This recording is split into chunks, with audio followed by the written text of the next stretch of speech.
Hello students, today we will discuss the next part of the chapter Nationalism in India, in which we will discuss about the sense of collective belonging in cultural process.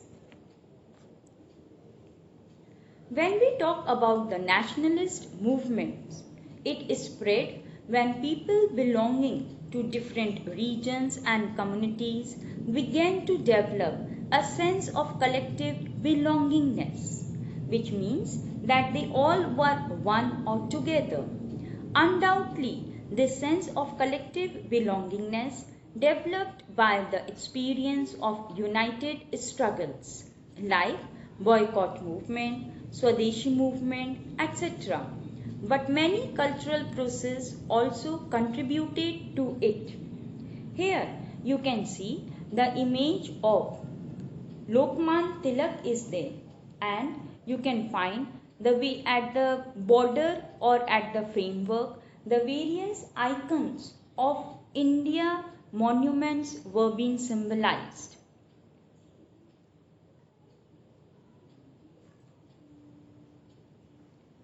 Now we talk about the image of Bharat Mata. Here you can see the image of Bharat Mata. It was in the 20th century that the identity of India came to be visually associated with the image of Bharat Mata. This image was created by Bankim Chandra Chattopadhyay. Abhindranath Tagore painted the image of Bharat Mata as an ascetic figure. She is calm, composed, divine and spiritual. In subsequent years, the image of Bharat Mata acquired many different forms as it circulated in popular prints and was painted in different artists. Devotion to this mother figure came to be seen as an evidence of one's nationalism. Another thing that we come to associate was the folklores. It means the folk songs, etc. In the late 19th century India, nationalists began recording folk tales sung by bards, B-A-R-D-S, and they toured the villages to gather folk songs and legends. It was essential to preserve this folk tradition in order to discover one's national identity and restore a sense of pride in one's past. In Bengal, Rabindranath Tagore himself began collecting ballads, nursery rhymes and myths and led the movement for folk revival.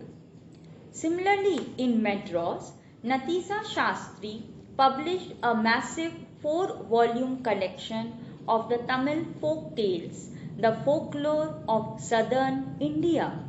He believed that folklore was a national literature and it was the most trustworthy manifestation of people's real thoughts and characteristics.